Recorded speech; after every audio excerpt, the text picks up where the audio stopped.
Selamat pagi Bapak Ibu, Saudara-saudari yang terkasih. Salam jumpa dalam kasih Kristus bersama saya Romo Ansel Olasoni dalam renungan harian Rabu tanggal 7 September 2022, Pekan Biasa ke-23. Ayat emas pilihan kita pada hari ini dari Injil Lukas bab 6 ayat 21. Yesus berkata kepada murid-muridnya, "Berbahagialah hai kalian yang kelaparan, karena kalian akan dipuaskan." Siapa yang berbahagia? Hanya di dalam Injil Lukas kita jumpai ucapan bahagia bagi yang miskin dan langsung diikuti peringatan tajam bagi si kaya. Hidup si miskin yang diwarnai kelaparan, kesedihan, dan dicelah karena Kristus, kelak diwarnai kepuasan dan tawa. Sebaliknya hidup si kaya yang ditandai dengan kekayaan, tawaria dan pujian kelak ditandai dengan kelaparan dan tangis.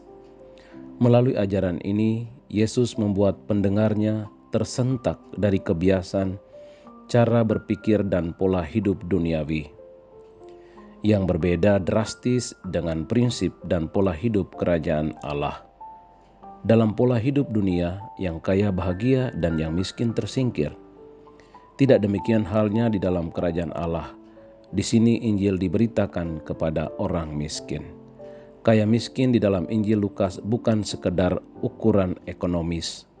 Termasuk golongan miskin adalah orang-orang yang tersingkir dari masyarakat, baik karena alasan ekonomi maupun bukan, yang cacat, yakni cacat tubuh ataupun cacat jiwa, penderita sakit, kusta, pemungut cukai, dan lain-lain. Ucapan bahagia berisi kata-kata pengharapan dan penghiburan bagi mereka dan bagi siapa saja yang menerima pelayanan Yesus. Mereka semua dirangkul dan dipulihkan, baik jasmani maupun rohaninya. Kepada yang kaya, Yesus pada dasarnya mengingatkan akan bahaya kekayaan, bahwa ia senantiasa menghadirkan godaan untuk menemukan pegangan hidup dan rasa aman di luar Tuhan. Kekayaan juga cenderung menimbulkan ketidakpedulian terhadap kebutuhan sesama. Yesus tidak mengecam kekayaan. Ia sendiri menerima dukungan bagi pelayanannya dari murid-murid dan orang lain. Kekayaan itu sendiri tidak jahat, tetapi harus diwaspadai karena ia dapat menguasai kita jika ia tidak dikuasai dan dikendalikan.